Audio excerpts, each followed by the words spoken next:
क्या कभी सोचा है कि हमारे पास कुछ ऐसे अधिकार हैं जिन्हें सरकार भी आसानी से नहीं छीन सकती?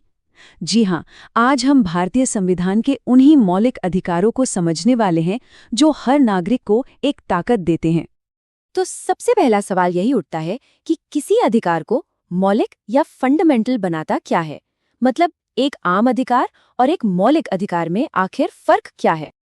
और ये समझने के लिए कि इनमें ऐसा क्या खास है, हमें ना बिल्कुल बेसिक से शुरू करना होगा। सबसे पहले तो यही जानना होगा कि अधिकार का मतलब क्या होता है। बिल्कुल सीधे सरल शब्दों में कहें तो अधिकार का मतलब है एक गारंटी, एक हक जो हमें कुछ करने या न करने की आज़ादी देता है। लेकिन देखिए, सारे अधिकार एक बराबर नहीं होते। इनको एक पिरामिड की तरह सोच सकते हैं हम। सबसे नीचे है प्राकृतिक अधिकार, फिर आते हैं कानूनी अधिकार, उसके ऊपर संवैधानिक अधिकार, और इस पिरामिड की चोटी पर सबसे मजबूत, सबसे सुरक्षित वो है हमारे मौलिक अधिकार। तो चलिए अब उस खासियत पर आते हैं जो इन अधिकारों को बाकी सबसे एकदम अलग और इतना जरूरी बना देती है। देखिए, दो बड़ी वजह हैं। पहली, इनकी गारंटी खुद संविधान देता है, कोई आम कानून नहीं। और दूसरी, और ये सबसे जरूरी बात है, कि अगर इनका उल्लंघन हो तो सीधे देश की सबसे बड़ी अदालत यानी सुप्रीम कोर्ट का दरवाजा खटखटाया जा सकता है। ये सिर्फ वादे नहीं, ये लागू करने लायक गारंटी हैं। और ये फर्क यहाँ बिल्कुल साफ दिखता है। एक तरफ है मौलिक अधिकार जो सीधे संविधान से आते हैं और जिनकी रक्षा के लिए सुप्रीम कोर्ट है। दूसरी तरफ है बाकी कानूनी अधिकार जो संसद के बनाए कानूनों से मिलते हैं और उन्हें लागू करवाने के लिए एक सामान्य कानूनी प्रक्रिया से गुजरना पड़ता है। ये अधिकार हमारे संविधान के एक बहुत ही खास हिस्से भाग 3 में मिलते हैं, जिसमें अनुच्छेद 12 से 35 तक शामिल हैं। और एक मजेदार बात यह है कि इन्हें बनाते समय दुनिया के दूसरे बड़े लोकतंत्रों से भी प्रेरणा ली गई थी, जैसे कि अमेरिका के बिल ऑफ राइट्स से। तो चलिए अब एक छोटा सा टूर करते हैं और देखते हैं कि हमारे पास कौन कौन सी 6 मुख्य श्रेणियों में मौलिक अधिकार हैं।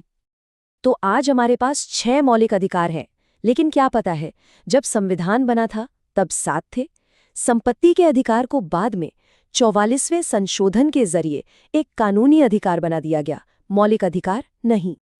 तो ये हैं वो 6 अधिकार: समानता का अधिकार, स्वतंत्रता का अधिकार, शोषण के विरुद्ध अधिकार, धर्म की स्वतंत्रता का अधिकार, सांस्कृतिक और शैक्षिक अधिकार, और सबसे जरूरी संवैधानिक उपचारों का अधिकार।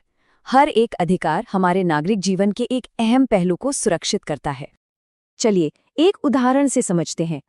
समानता का अधिकार यानी आर्टिकल 14। इसके 2 बड़े मजबूत पहलू हैं।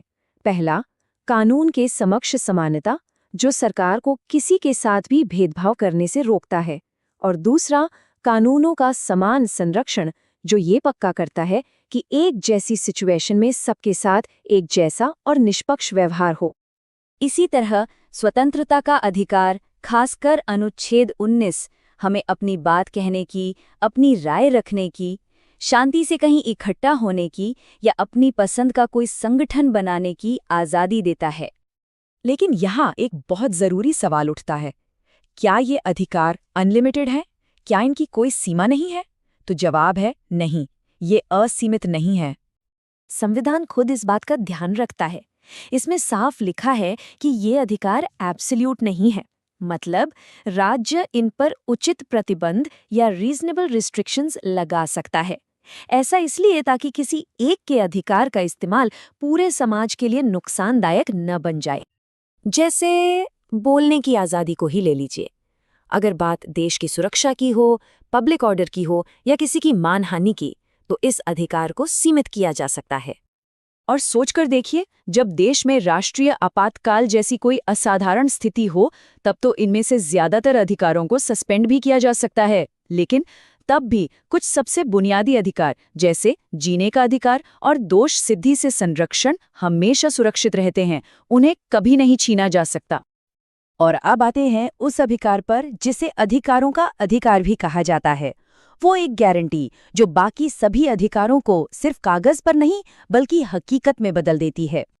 हमारे संविधान के निर्माता डॉक्टर B.R. अम्बेडकर ने अनुच्छेद 32 को संविधान का हृदय और आत्मा कहा था। और उन्होंने ऐसा क्यों कहा? क्योंकि यही वो अनुच्छेद है जो इन सभी अधिकारों को असली ताकत देता है। आर्टिकल 32 हर नागरिक को ये अधिकार देता है कि अगर उनके किसी भी मौलिक अधिकार का हनन हो तो वो सीधे, जी हाँ, सीधे सुप्रीम कोर्ट जा सकते हैं। किसी निचली अदालत में जाने की जरूरत नहीं। और इन अधिकारों को लागू करवाने के लिए सुप्रीम कोर्ट के पास कुछ खास टूल्स हैं जिन्हें रिट कहते हैं। ये 5 तरह की होती हैं, जैसे बंदी प्रत्यक्षीकरण जो किसी को गैर कानूनी हिरासत से छुड़वाती है, या परमादेश जो किसी सरकारी अधिकारी को अपना काम करने का आदेश देती है। हर रिट एक अलग तरह के अन्याय से लड़ने के लिए है। तो असल बात यह है कि अनुच्छेद 32 ही है जो इन मौलिक अधिकारों को सिर्फ किताब में लिखे हुए अच्छे विचारों से निकालकर हर नागरिक के लिए एक जीती जागती, लागू की जा सकने वाली हकीकत बनाता है। और ये सब हमें एक आखिरी सवाल पर लाकर खड़ा करता है। देखिए, ये अधिकार दशकों पहले लिखे गए थे।